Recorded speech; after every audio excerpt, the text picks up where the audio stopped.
I'd like to introduce you to today's speaker. Lilian Esteves is the owner of True Vine Nutrition. So let's all welcome Lilian to the call. Hi, ladies. Thank you for having me. It's such an honor to be here.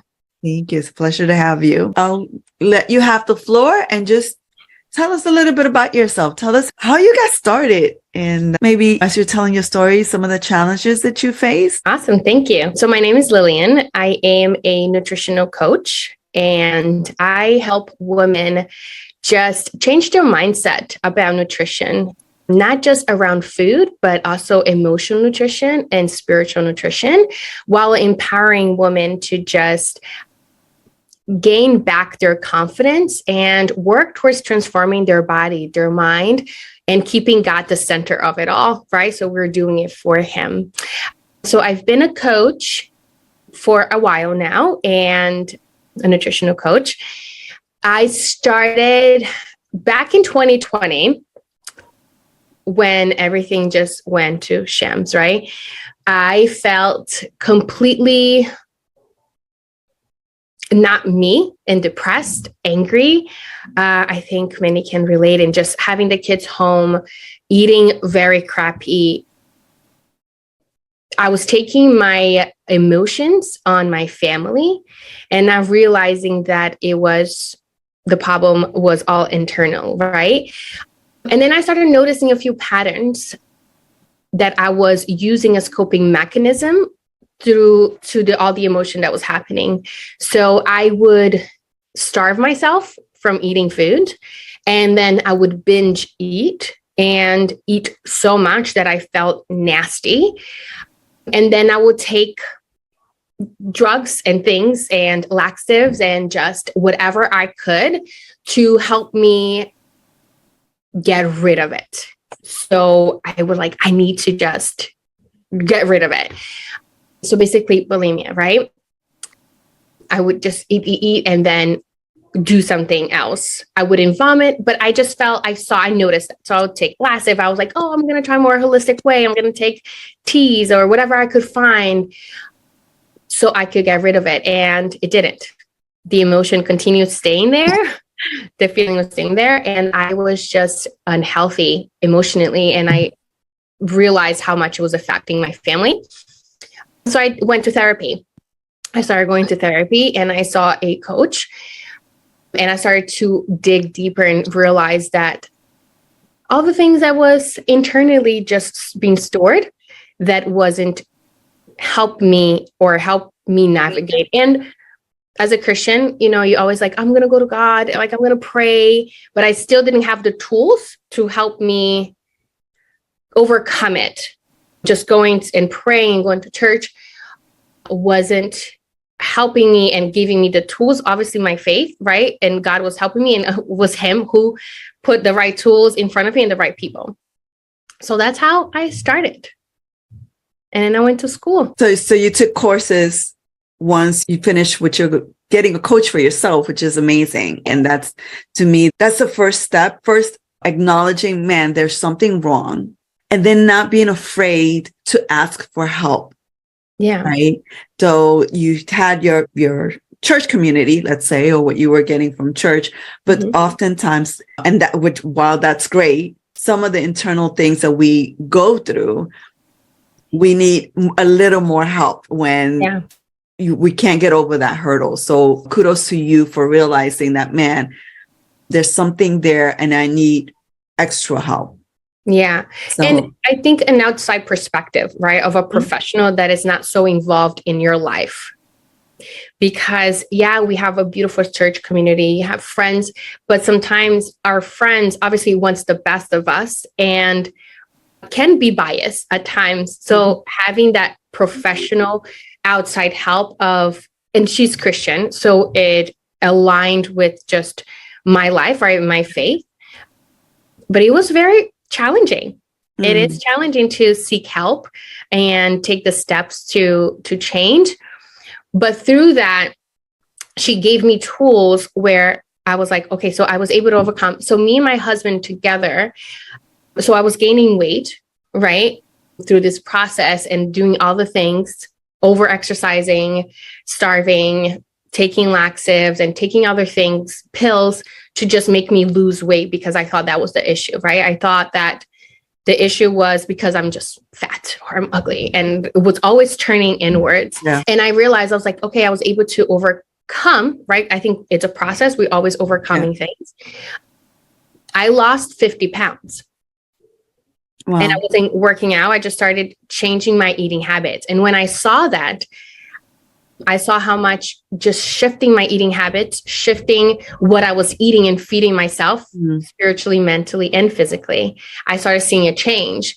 And God just put in my heart, I was like, you can help others. Like what you went through can be used to help somebody else. So I was like, all right, I need to find a school, Lord. I needed to guide me to the right place. And I went to school for 1.5 years. I became certified, and the certificate, it's for a nutritional coach that deals with emotional health, spiritual health, and physical health. And I specialize in emotional eating and mental health. Wow, that's awesome. So great. All right. So as you realize, man, this is what I need to do. The Lord put it in your heart. Yeah. What were some of the hurdles? Like, did you know away, like, oh yeah, I can do this? Or did you struggle a little bit internally? What was that like? Let me tell you all of it. So I'm a very task-oriented person, right? So going through the school process was easy because I'm like, okay, I just need to get the school done. Once I get the school done, I'll get it. Once I start my website, oh, it's good. And as I'm going through this process of building a business, right, which is not easy and it takes a very long time, I noticed my self-sabotaging ways, right? So I used to speak before I became a coach in front of people. I worked for a company that was a multi-level marketing company where I had to do a lot of, no, I'm actually having a meeting. Sorry. Thank you so much, love. I'm at a co-op, guys. I'm a homeschool mama and we're having a co-op. So I spoke in front of quite a few people, and people would tell me like, oh, you speak very well. You can get your words out. But once I became a coach, I was like, I can't speak. Like, what are the words? But I realized how that was just my self-sabotaging skill ways that I was working on. So yes, I had to overcome self-sabotaging, feeling like I know God called me, but was I equipped to do it? And I felt like I need to keep equipping myself to do it. And God said, I don't need it to be perfect. I just needed to help my daughters. And when I realized that it's not about me, it's about the other person I'm speaking with, I was able to be a better coach. And what God reminded me to through this process and just the mindset shift was that I'm just a tool and an instrument in his hands. It's not what I can do for them, but what God is going to do through me for them. So when I'm with my clients, my prayer is, Lord, before I see this person what is it that you have for her? Put it in my heart with the knowledge and tools that I went through. And also I realized how the path that I went through, or the things that I went through, wasn't for nothing. Yeah. There was a purpose for my hurdles, right? There is a purpose for the things that I went through that can some way, somehow help someone. But yes, getting started with just shifting that mindset, it's work. Yeah, for sure. Well, I just typed in the chat what you said. We're just a tool or an instrument in the Lord's hands. That it's so good and such a great reminder for us that oftentimes we do that sabotaging. I'm butchering that word, sabotage. We do that to ourselves. That stinking thinking starts rearing its ugly head. And if we're not focused on the Lord and on what he wants to do through us, it's so easy to get sidetracked and to get in our own head. So good. Just an encouragement for you ladies. It's like, just keep pressing, keep seeking God. And he's already given us gifts and talents. We just have to use them for his glory. And we need to know that he's already given us what we need. We just have to step in faith. Yes, oftentimes we like Lilian said, we have to equip ourselves as well, get the right training. There's just so much information on YouTube right now that you can do self-learning. But the point is, you're taking a step. You're not just staying stagnant. And as you continue taking those steps and being in just having that faith that more will come. And as you do, he'll make it happen. Whatever is for you is for you.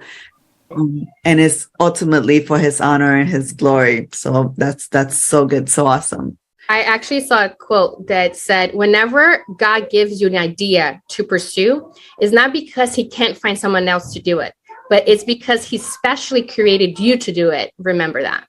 Wow, that's so good. You need to send me that. Put it in the chat. I'll write it down. It was so good. And it's that reminder that you're saying, we think it's through our strength, and it's not. God can do it with or without me. Yeah. But am I going to allow him to use me? So in that, and real soon, I'm going to open it up for the ladies to chime in as well and ask questions. But so you're a mama, you're a wife, you get this idea, you start going to school. And so what else is going on? Because now, I mean, was this pre-pandemic, during the pandemic? That I went to school? Yeah, that you really, when you did the coaching, went through the coaching, like walk us through what was that for you? And when the light bulb went on, and obviously out of that comes some more challenges, because you're now going to school and doing all these things, but yet you have kids at home so just help us fill in the blanks. I mean, I know some of your story, but not all of it. Okay.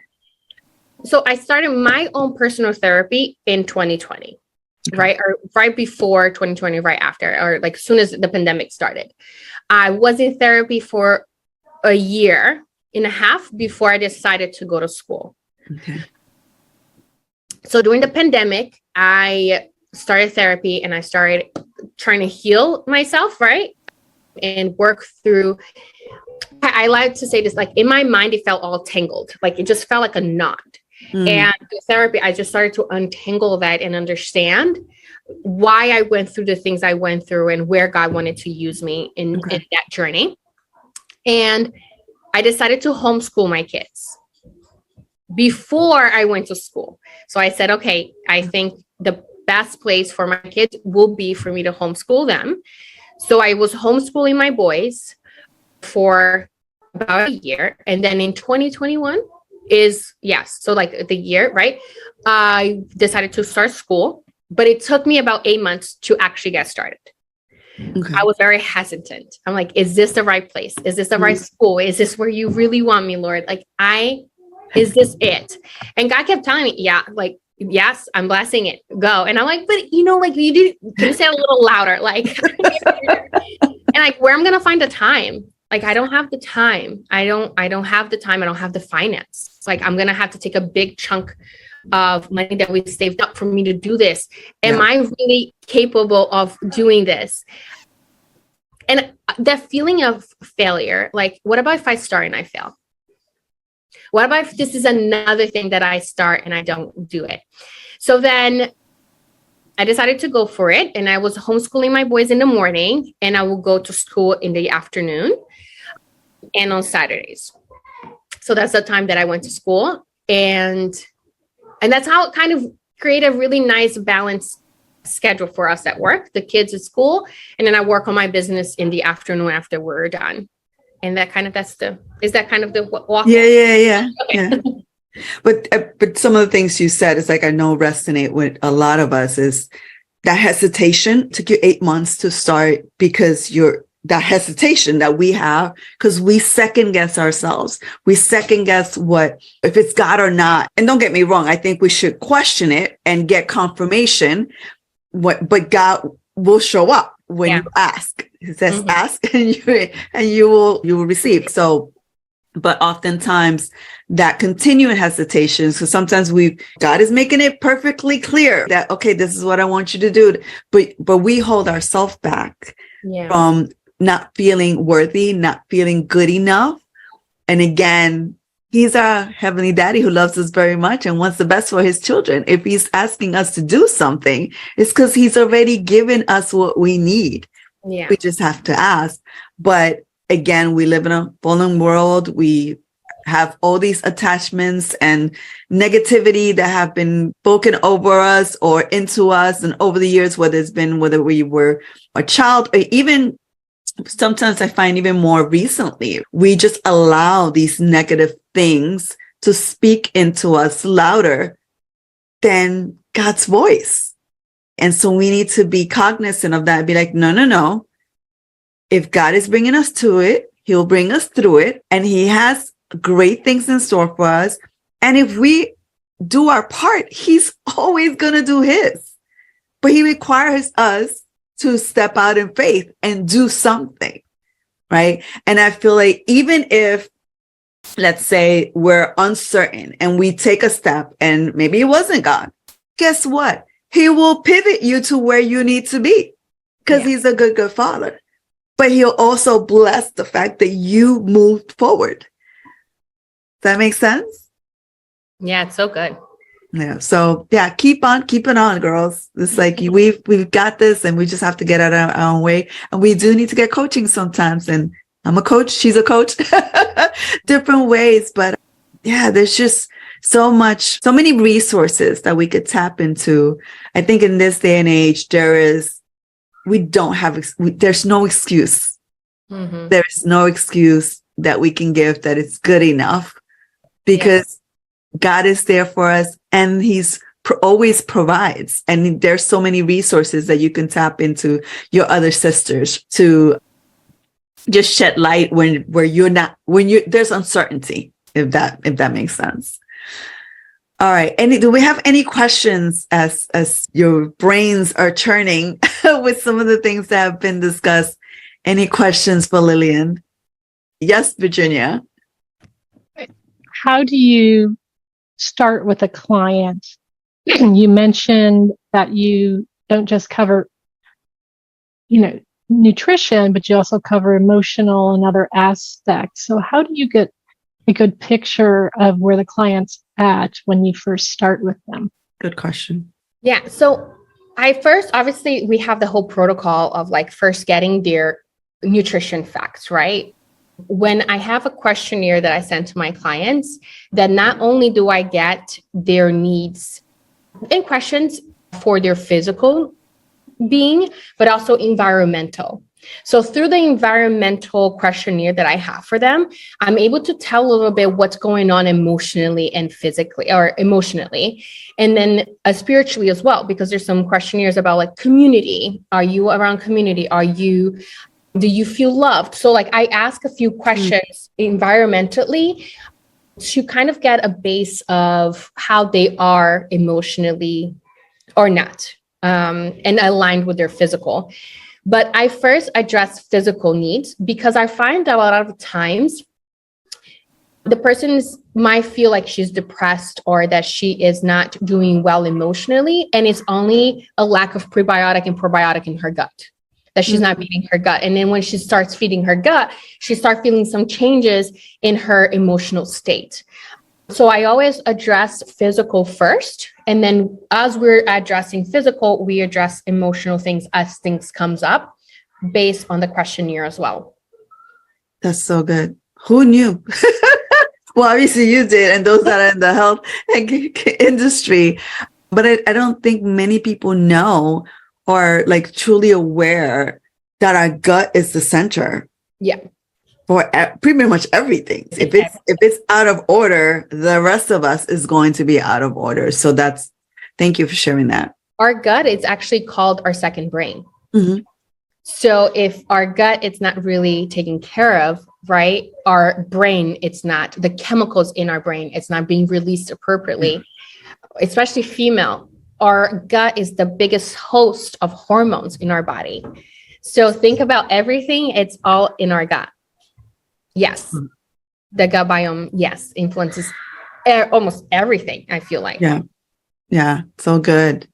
Wow. All right. So you started homeschooling and at the same time as you were going to school yourself. And so walk me through, okay, how did you balance that? And because I know that you also serve in church and you also are a wife. So right there, you have 4 hats. Yes. So what are some of the tools that you use to keep yourself sane and going, to keep yourself motivated to complete this? Yeah. I only also, in the meantime, while homeschooling and starting school, we started a co-op group for homeschool parents. So like it's a cooperative group where we come and meet every week.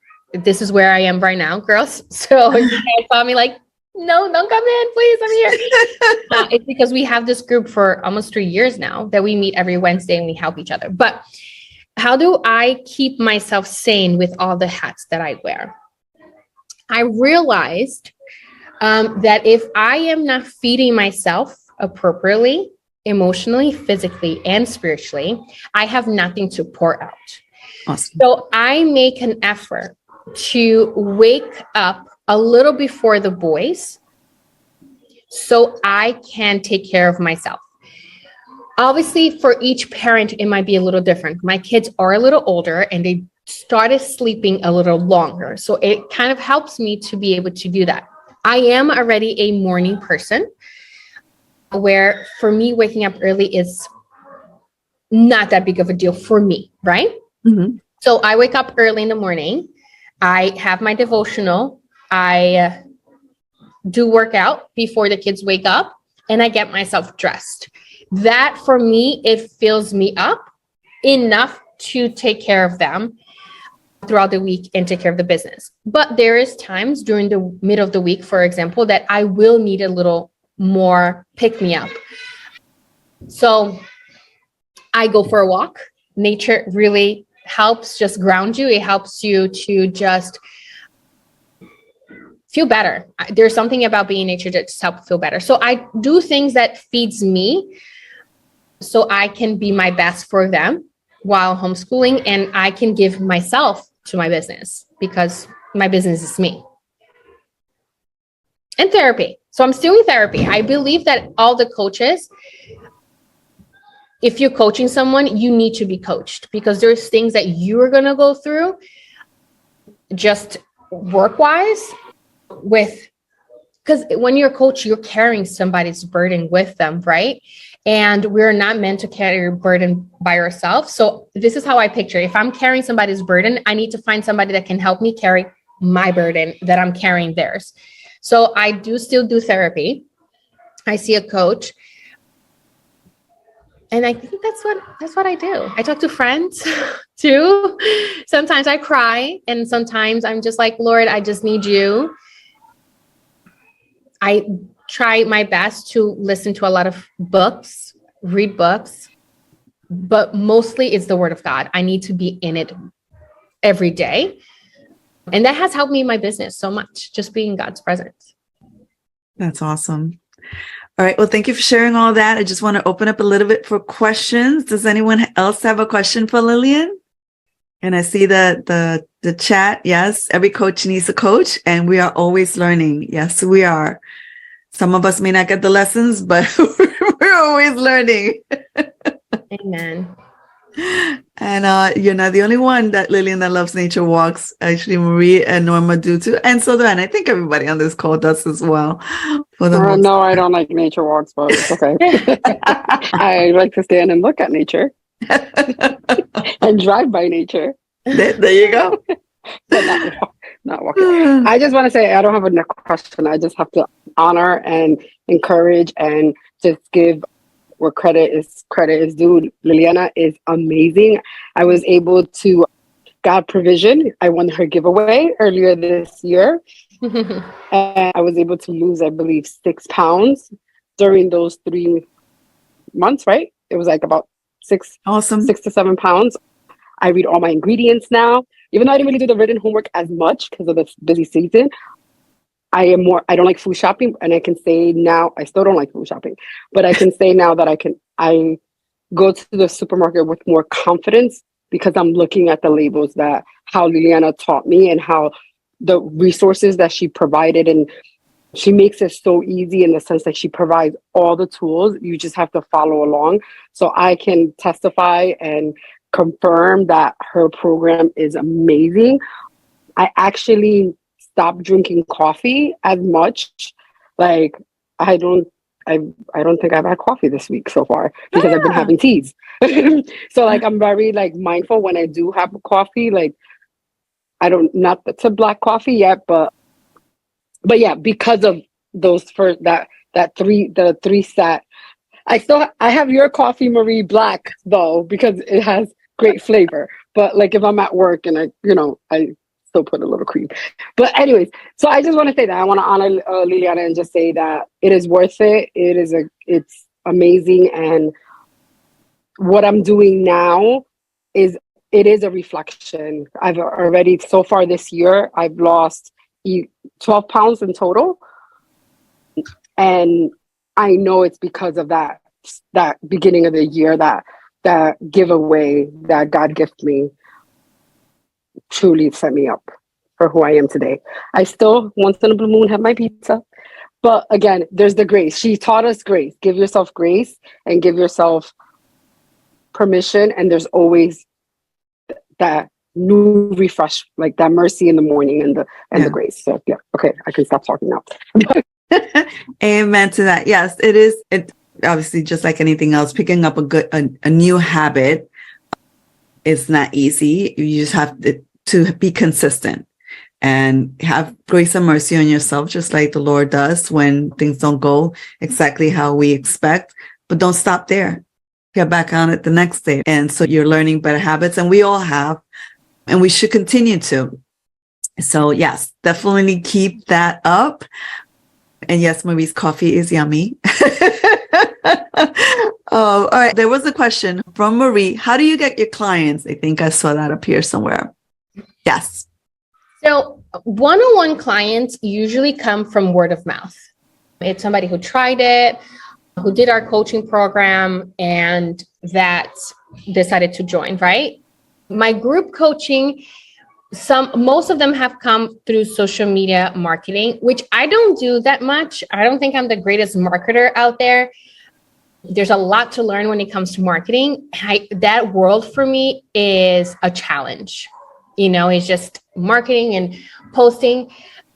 And I do love a more organic growth. So I hope that answers. And it is. Oh, so is it one class or a couple of classes? Or I guess the group one, Marie, is the one that you're talking about? So both are programs. One-on-one program, I have a 12 weeks program. So which means that you buy the package and it's for 12 weeks. You have me for yourself. Well, you share with my family, but anyways, yeah. And the group coaching is the same. Why do I make it a program where you have like a session of 12 weeks? Because you won't see results if I only see you for one day, right? If I'm seeing a client and I just give them all these tools, if I do one session, it's way too much information and our brain can only retain 20%, right? So I break it down into 12 weeks so you can attain as much as the client can, and to see the best results. And then obviously they can continue longer if they want. But if they see enough change, then, because my goal as a coach is not for you to be codependent on me. It's for you to be able to coach yourself, like Elaine just said, right? She got the tools and now she can coach herself when she goes grocery shopping. She can use the tools that she learned. And she said, I want to eat a pizza. She knows that she has the grace because she went through the program and she can do that herself because now she's coaching herself. I don't want anybody depending on me. I already have 2 little ones and that's more than enough. Any other questions for Lilian? Good stuff so far. I can share, maybe somebody might have a question. How did I start making the change on my nutrition? That would be great. Right? Yes. So I started making the changes by looking at the ingredients, which was the first thing that I teach any of my clients. I didn't know how much of the stuff that we eat are crap. I didn't know about high fructose corn syrup. I didn't know about dyes. I didn't know all of this. Just by making the change of the quality of meat I ate at my house, the quality of animal products, together with looking at the ingredients, made the biggest impact in our family and our lives. And that was the only thing I did. And it helped us lose 50 pounds. Wow. Mm-hmm. Yeah, it's amazing the amount of crap, like you said, that's in our food. We use the Yuka app to kind of scan things, and it tells you like the level of junk that's in there from chemicals. It's called YUKA. And so you take your phone, you scan the barcode, and you'll be amazed at the amount of chemicals that are in our foods. Yeah. So whenever you can, buy organic. Highly processed foods have the most junk and sugars and bad fats. So yeah, just there's I know there's a few apps out there that you can use to scan. Again, to me, take it with a grain of salt, because there's some things that I scanned that were like, oh, well, it's from a scale of 1 to 100, and it was like 48 maybe, and I'm like, well, why is it 48? And then I looked, I'm like, oh, so it was high in sugar. So I'm like, all right, well, I kind of like this ice cream, and everything else is good. I think I'm good. Yeah, so good. That's where grace comes in. It's like, I'll make sure that it doesn't have chemicals. But if it has a little bit of too much fat, and it's like, oh, it's ice cream. It's like, how much am I going to eat of it? Obviously, I'll try to eat just under a pint, but but again, it's you have to kind of pick and choose, and for your own sanity, because if you scan everything, you won't be able to eat anything. And I think it's about being empowered in your own knowledge, right? Being empowered that you know the right things. So like, for example, I eat pizza. I eat ice cream. Not that often, but I do. But pizza I eat more often than ice cream. Just let me be honest. But what I think it is about the relationship that you have with that thing. So if my relationship, and this is where I struggle from the beginning, right? If my relationship with this ice cream is not a healthy one, where I see ice cream as something that's going to make me not feel good, the energy that I'm putting into that is what I'm going to put inside my body, right? Now, if I say I'm going to eat this slice of pizza, but it's fine because 80% of the time that I'm eating I am eating healthy, wholesome foods. And what is wholesome foods? Is foods that God created. Mm-hmm. So like, I'm like, am I eating godly foods right now, or am I eating man-made food? So whenever I'm looking at it, or I'm looking at my day, how much of it did I consume of what God made, and how much am I consuming of what men made? And there you can just like, okay, now I'm empowered to make the right decision. And even in our business, right? When you are creating your business, what is God that has for me, and what is that men wants for me, right? When you're marketing your business, what is it that, how is God want me to market my business, or how does men tell me I should market my business? And I think we can base and have 80-20, right? 80% of the time I'm doing what God has called me, or the way God made, and 20% I'm going to use men's creativity to create that business. Or that's good. Oh, I love that. 80-20. Like, that's we're targeting that. It's like, I love that. It's like, how, if you look at things that way, it'll help you definitely have that balance with everything. As I see people putting in the chat, having that balance is crucial, because if not, you don't want to drive yourself crazy. You don't want to be like so stressed out over what choices to make that sometimes you're not even making a choice, or you're then just default to like, oh, this is just too hard and I'm just going to make the bad choices all the time. It's like, no. Have the balance, step back. And like Lilian said, it's like, all right, what is it that God made, or what God wants you to do, versus what wasn't made by God, or in business terms, what man is saying to do. You have to have that balance. And some of some of the man stuff is valid, but always go God first. Yeah. And out of that, the rest will flow out. Yeah. Okay. Awesome. Any other questions for Miss Lilian? How long did it take before the change in food choices became a discipline? That's a good question. Funny. Mm-hmm. Yeah. How long after?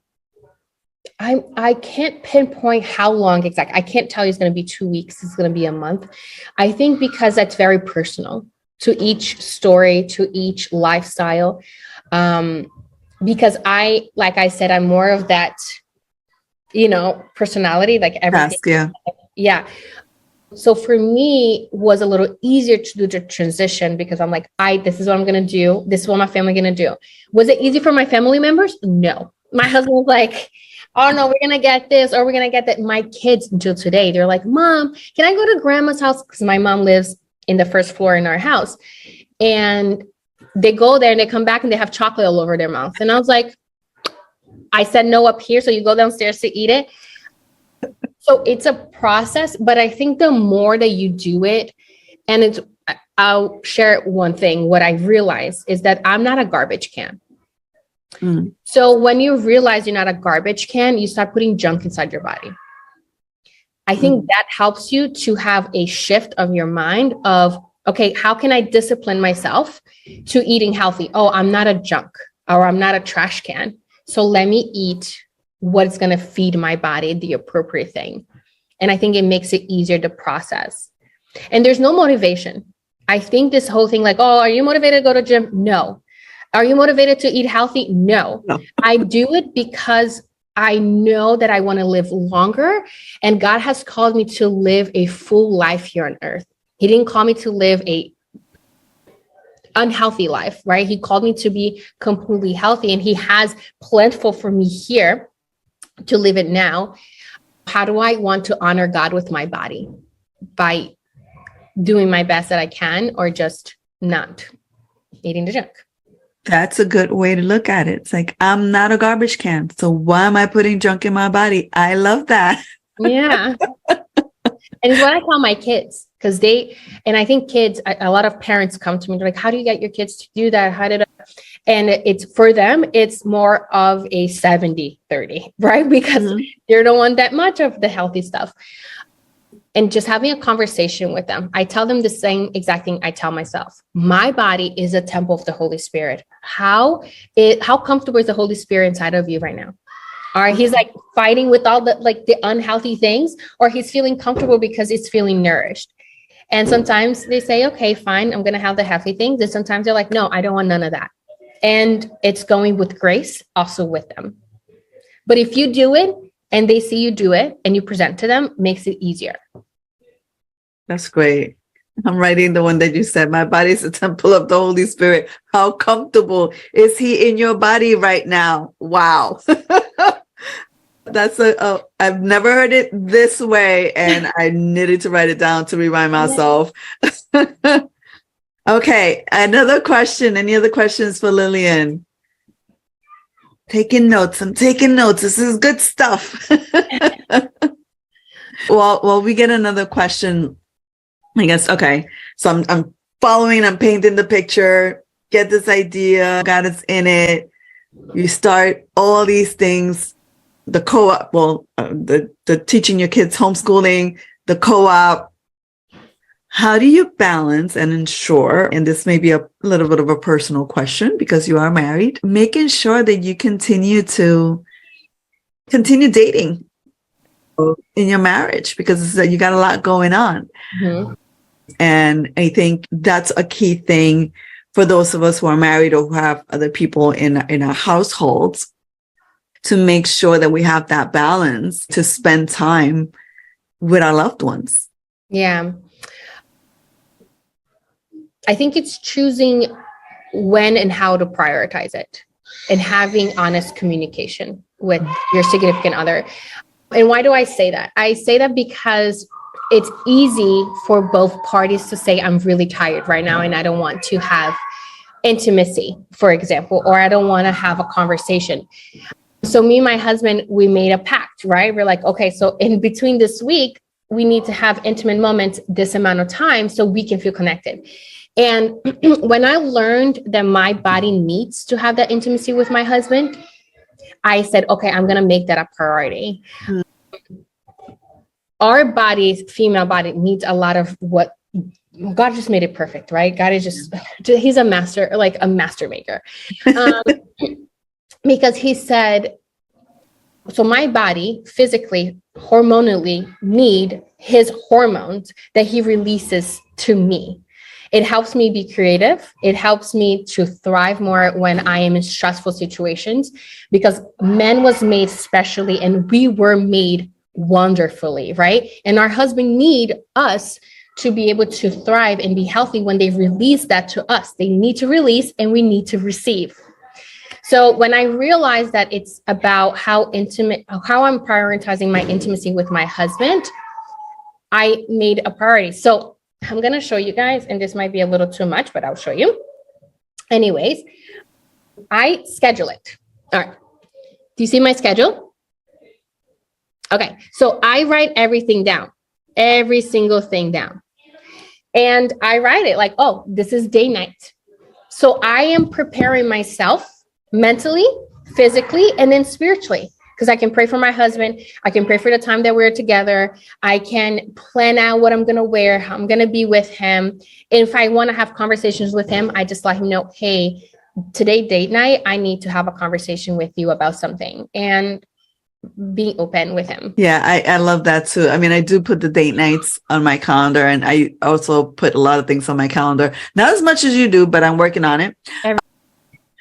Because I'm very task oriented, very type A. And it's funny. It's like I found that in corporate, I was able to do that. So my phone looked a lot like yours.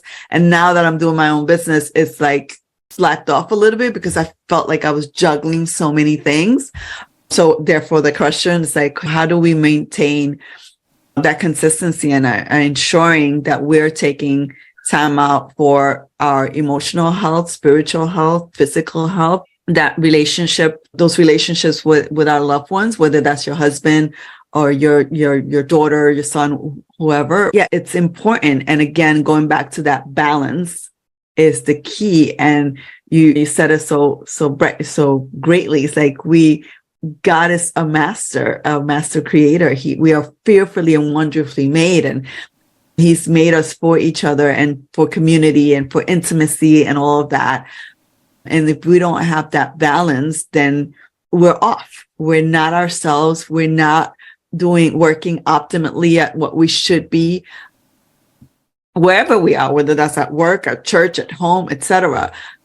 If you're out of balance, it shows and it comes through, and you're not being who you are meant to be. So that's why it's so important to seek and have that balance and take that time to plan. Some people don't like to plan, and I'm like, I get it. Well, actually I don't, because I'm a planner, but yeah. but I see the fruits of people who don't plan, and whose things then creep up, and they're like, oh, I thought it was supposed to be here, but I got to be here too. And they're like all over the place. And I'm like, oh no, that's so stressful. Like, I don't want that. It's like, plan, make a point to put things down on your calendar. I mean, now we could do it so easily because our phones are with us 24/7. And so, but there's all these great apps that you can leverage and that you can use. So yeah, balance to me is so crucial to live optimally.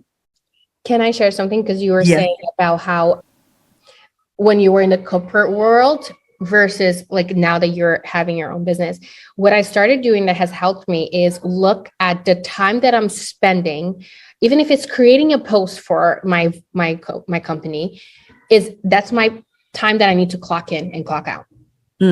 So I look at it as like, okay, so I have to clock in at 1 and I will clock out at 3:00. And then what I started doing is writing down on my calendar what I was able to accomplish and what I want to accomplish next. Yeah. So every time that I look at it, I'm like, oh, I was able to accomplish this, almost like I'm getting paid for what I'm doing. But seeing that kind of shift has helped me to be more present when I am working, because it is hard when I am home 24/7. Basically, my whole entire days are at home. And to have what example, I can say, you know what, right now, I'm not going to work on my business, or I'm going to work on my business, but I need to wash the clothes, or I'm going to work on my business, I need to wash the dishes. I'm going to work on my business. Or when it's client time, it's totally different because that's with somebody else. But when you're trying to build your business, it is hard to find, say, okay, I'm working right now, even though it doesn't seem like I'm working, I am getting paid to do this, right? Yeah. And it is getting paid because you're depositing into that. You can't withdraw from anything if you haven't deposited. So how can I think and wish to withdraw for my business to grow if I haven't deposited anything on it? So good. Oh my gosh, this call has been so great, so encouraging. I hope and I thank you. I know we got 2 minutes left, and I know people have to start going to their jobs or whatever. And I just want to thank you, Lilian, for just being so transparent and for sharing so much with us on the call. Thanks again, everyone, for joining. I hope that you enjoyed this call and that you are encouraged to dream again.